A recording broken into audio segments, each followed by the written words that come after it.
Assalamualaikum warahmatullahi wabarakatuh. Alhamdulillahirabbil alamin. Asyhadu alla ilaha illallah al-malikul haqqul mubin wa asyhadu anna Muhammadar Rasulullah shadiqul wa'dil amin.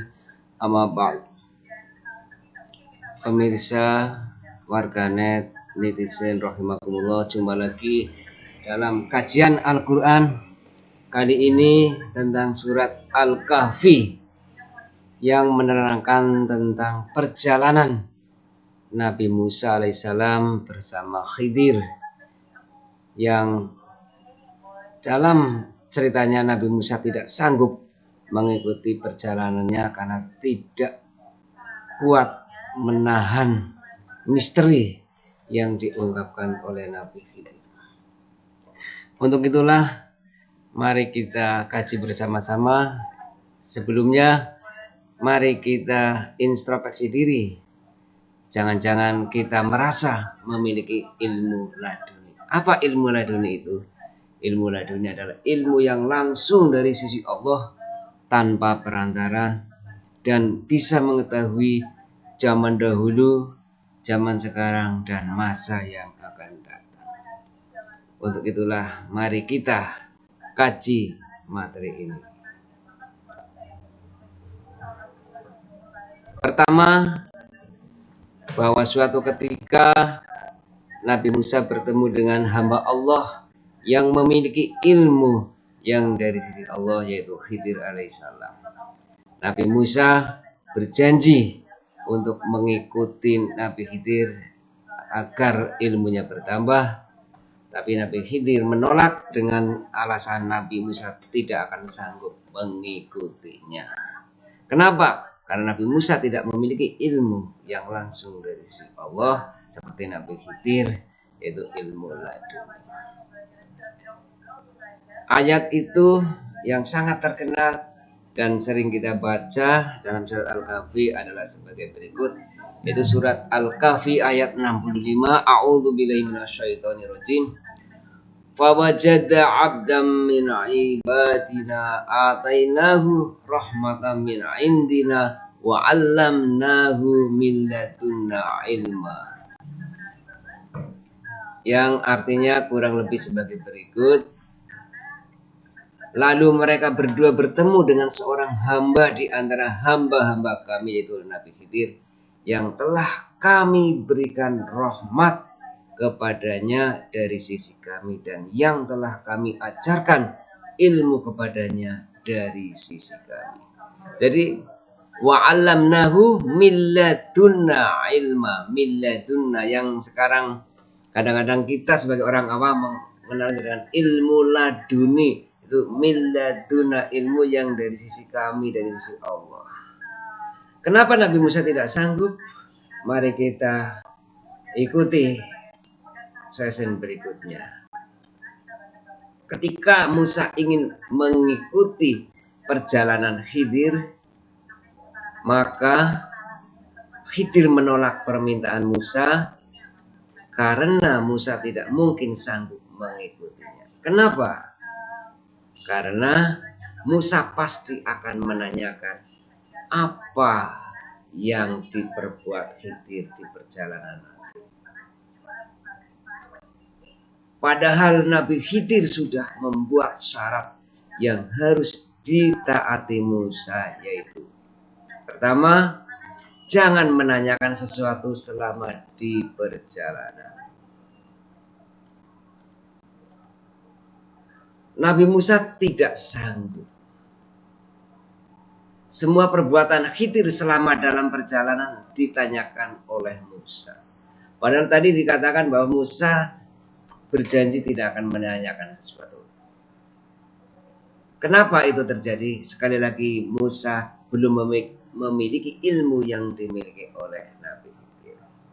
Padahal itu semua pertanyaan adalah larangan sesuai perjanjian sebelumnya. Jadi baru sekali perjalanan Nabi Musa sudah melanggar. Apa itu? Pelanggaran pertama, ketika naik perahu, Khidir melobangi perahu itu dan rusaklah Lalu Musa menanyakan, mengapa kau lubangi perahu? Itu adalah kesalahan. Nabi Khidir menjawab, bukankah sudah kukatakan bahwa engkau tidak akan sanggup sabar bersamaku? Ini baru pertama melihat keanehan Nabi Musa sudah tidak kuat dan bertanya kepada Khidir. Pelanggaran yang kedua,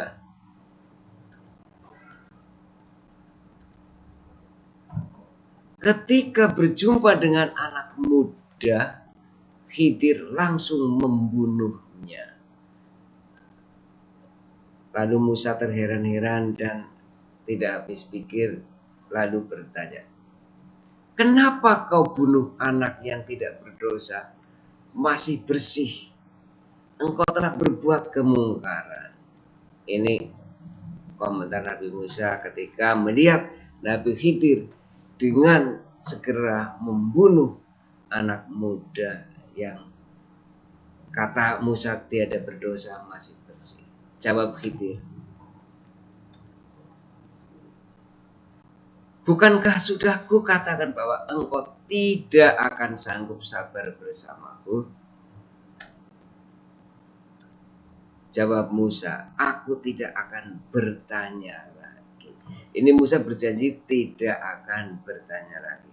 Kemudian dilanjutkan perjalanan dan sampailah keduanya pada sebuah masyarakat yang tidak mau menjamunya, dan di situ ada gubuk reot yang hampir roboh. Khidir mendirikan kembali gubuk yang hampir roboh. Musa bertanya, kenapa tidak minta upah? Jawab Khidir, inilah perpisahan antara engkau dan aku, karena sudah 3 kali engkau melanggar perjanjian untuk tidak menanyakan kepadaku selama dalam perjalanan. Penjelasan tentang 3 peristiwa yang ditanyakan Musa. Perahu yang dilobangi itu adalah agar tidak dirampas oleh orang yang serakah, suka merampas hak milik orang lain yang bagus atau indah. Jadi perahu yang dilobangi oleh Nabi Khidir itu agar tidak dirampas oleh raja yang suka merampas perahu yang indah. Yang kedua, anak muda itu akan menjadi kafir padahal kedua orang tuanya mukmin. Jadi anak muda yang dibunuh oleh Nabi Khidir itu adalah nanti anak yang akan menjadi anak nakal, anak kafir padahal orang tuanya mukmin.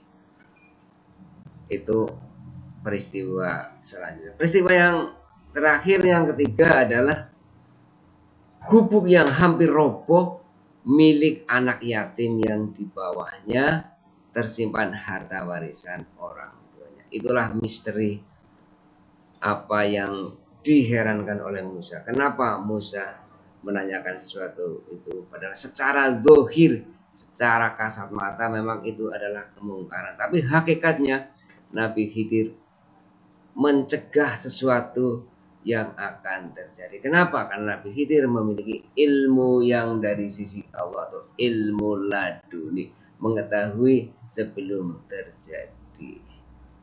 Karena itu kita harus hati-hati. Misalnya ada dukun yang baru bisa tidak mempan senjata, arit kodol dan sebagainya, kita sudah mengatakan itu ilmu laduni. Dukun yang baru bisa makan beling, kita mengatakan ilmu laduni. Jangan sampai salah persepsi. Ilmu laduni adalah ilmu yang langsung dari sisi Allah kepada siapapun asal Allah menghendaki. Tapi kita jangan mudah terkecoh dengan ilmu-ilmu sihir yang kadang-kadang dikatakan ilmu laduni. Itulah ilmu laduni, ilmu yang langsung dari sisi Allah dan bisa untuk mengetahui masa lalu, masa sekarang, dan masa yang akan datang. Kita manusia pada umumnya hanya mengetahui masa kini saja, masa lalu sudah terkubur dan masa yang akan datang baru rencana. Padahal hakikatnya semua masa itu bisa diketahui, bisa dilihat kalau kita memiliki ilmu laduni. Karena itulah mari kita lebih tawadu, lebih merendahkan diri, jangan sombong dengan ilmu. Hanya Allah yang lebih mengetahui segalanya. Sekian, semoga kita semakin mantap dalam mempelajari Al-Quran sehingga bertambah ilmu. Kiranya hanya itu yang bisa saya sampaikan. Ada kesalahan minta maaf, dan silakan dikaji kembali ayat ini dengan para ulama, karena ulama adalah warasatul anbiya, penerus para nabi. Agar kita tidak sesat, banyak-banyaklah mengaji kepada para ulama. Jangan di YouTube saja, karena YouTube kalau tidak ditanyakan kepada ulama bisa sesat dan menyesatkan. Wallahul muwaffiq ila aqwamit thoriq. Wassalamualaikum warahmatullahi wabarakatuh.